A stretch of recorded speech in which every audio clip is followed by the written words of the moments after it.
नमस्कार, आप देख रहे हैं नई आवाज न्यूज चैनल। मैं हूं आपके साथ अंशु। रुक करते हैं खबरों की ओर। बेहट सहारनपुर भाजपा लोकसभा प्रत्याशी राघव लखनपाल शर्मा के समर्थन में पहुंचे रक्षा मंत्री राजनाथ सिंह ने कहा, सपा कांग्रेस हर बार कोई नया झूठ फैलाती है। 2017 में फैलाया ब्राह्मण नाराज है, 2019 में फैलाया कि जाट नाराज है, अब 2024 में फैलाया कि क्षत्रिय समाज नाराज है, जबकि सपा बसपा से पूरा प्रदेश ही नाराज है। राजनाथ सिंह ने कहा, क्षत्रिय समाज हमारा है, उसे कैसे मनाना है हम मना लेंगे। उन्होंने लोकसभा प्रत्याशी राघव लखनपाल शर्मा को विजयी बनाने की अपील की और कहा, ऐसा सरल व्यक्तित्व नहीं मिलेगा। केंद्रीय रक्षा मंत्री राजनाथ सिंह सहारनपुर के दिल्ली यमुनोत्री मार्ग पर स्थित ग्राम पानसर के किसान विद्या मंदिर इंटर कॉलेज में भाजपा प्रत्याशी राघव लखनपाल शर्मा के समर्थन में आयोजित जनसभा को संबोधित करने मंच पर पहुंचे। अपने भाषण में उन्होंने नाराज क्षत्रिय समाज को साधने की कोशिश की, लेकिन उसका असर दिखाई नहीं दिया। अपने संबोधन में राजनाथ सिंह ने कहा, सपा और कांग्रेस अफवाह फैला रही है कि राजपूत समाज भाजपा से नाराज है। हम सबको मना लेंगे, लेकिन इनसे पूरी यूपी नाराज है। राजनाथ सिंह ने कहा, सपा की हालत ये हो गई है कि वो रोज प्रत्याशी बदलती है, जबकि कांग्रेस को प्रत्याशी ही नहीं मिल रहे। इस दौरान मंच पर रक्षा मंत्री के साथ लोकसभा प्रत्याशी राघव लखनपाल शर्मा, क्षत्रिय समाज के पितामह ठाकुर बिशंबर सिंह पुंडीर, पूर्व डीजीसी अपराध लोक निर्माण मंत्री कंवर ब्रजेश सिंह, पूर्व विधायक नरेश सैनी, क्षेत्रीय अध्यक्ष भाजपा सत्येंद्र सिसोदिया, युवा भाजपा नेता प्रियंवदा राणा उपस्थित रहे।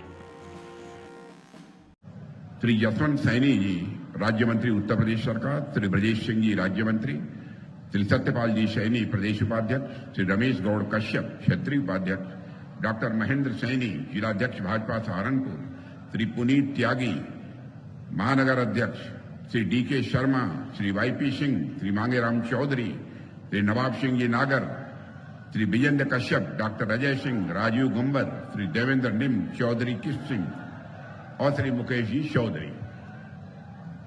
और इस कार्यक्रम में मौजूद मेरे सभी सम्मानित बहनों एवं भाइयों, लंबे अरसे के बाद इस स्थान पर किसी सार्वजनिक सभा को संबोधित करने के लिए आप लोगों के सामने खड़ा हुआ हूं। इतना ही कहना चाहूंगा, देर से आया हूं लेकिन पूरी तरह से दुरुस्त आया हूं। लंबे समय के बाद मिला हूं, फिर भी आप लोगों ने जिस गर्मजोशी के साथ स्वागत किया है, आप लोगों ने फूलों से स्वागत किया है, मंच से शब्दों के माध्यम से स्वागत किया गया है, आपने तालियां बजाकर स्वागत किया है। लेकिन मैं जानता हूं भारत की परंपरा है और शिष्टाचार का तकाजा भी है। स्वागत, अभिनंदन और सलाम दुआ कभी एक तरफा नहीं होना चाहिए। इसलिए मैं भी अपनी तरफ से शीश झुकाकर आप सभी बहनों भाइयों का हार्दिक अभिनंदन करता हूं, आप सभी का स्वागत करता हूं। उत्तर प्रदेश में सरकार में कई जिम्मेदारियों का निर्वाह कर चुका हूं।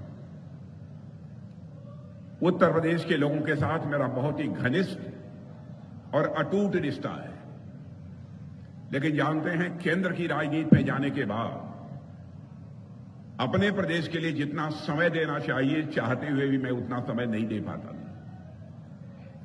लेकिन मैं सच बतलाऊं, जब कभी भी उत्तर प्रदेश में मेरा कार्यक्रम लगता है और मुझे जब यहां पर आना होता है, तो मुझे आत्मिक सुख की प्राप्ति होती है, आत्मिक सुख की प्राप्ति होती है जब यहां आना होता है।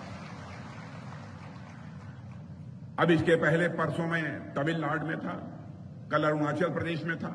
लगातार कई दिनों से सारे देश भर में सार्वजनिक सभाओं का सिलसिला चल रहा है और उत्तर प्रदेश में आज शुरुआत कर रहा हूं।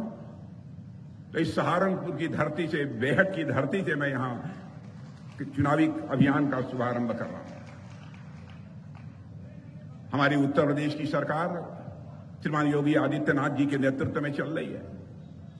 केंद्र की सरकार हमारे प्रधानमंत्री मोदी जी के नेतृत्व में चल रही है।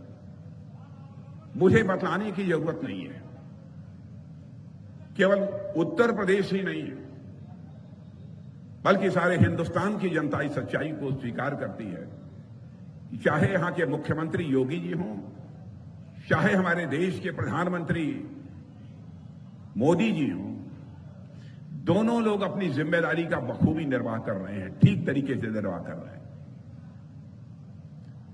बहनों भाइयों, इस सच्चाई को भी नकारा नहीं जा सकता। केंद्र में मोदी जी के नेतृत्व में सरकार बनने के बाद सारी दुनिया में भारत का कद बढ़ा है।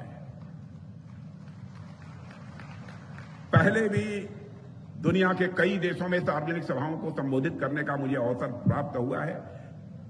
आज भी कई अंतर्राष्ट्रीय मंचों पर दुनिया के दूसरे देशों में भी जाकर विचार व्यक्त करने का अवसर मिलता है। लेकिन मैंने ये अनुभव किया कि आज के कुछ वर्षों पहले, यानी मोदी जी के आने के पहले, जब अंतर्राष्ट्रीय मंचों पर भारत कुछ बोलता था तो भारत की बातों को जितनी गंभीरतापूर्वक लिया जाना चाहिए नहीं लिया जाता था। लेकिन बहनों भाइयों, आपको जानकर खुशी होगी, आज भारत यदि अंतर्राष्ट्रीय मंचों पर कुछ बोलता है, सारी दुनिया कान खोलकर सुनती है कि भारत बोल क्या रहा है। यह सारी दुनिया में भारत की हैसियत बनी है, यह दुनिया में भारत का कद बना है। यह कोई छोटी बात नहीं है। मैं समझता हूं आप लोग भी यह मानेंगे, आप लोगों की भी ये सभी राजनीतिक पार्टियों से अपेक्षा होगी। राजनीति केवल सरकार बनाने के लिए नहीं की जानी चाहिए, राजनीति की जानी चाहिए तो देश बनाने के लिए राजनीति की जानी चाहिए, और यही काम भारतीय जनता पार्टी कर रही है। देश के रक्षा मंत्री के रूप में भी मैं आपको विश्वास दिलाना चाहता हूं बहनों भाइयों कि हम भारतवासियों का मस्तक किसी भी सूरत में झुकने नहीं देंगे। हम आपको पूरा विश्वास दिलाते हैं। भारत की सीमा पर जिस तरीके से हमारे सेना के जवान अपनी जिम्मेदारियों का निर्वाह कर रहे हैं, उनकी सराहना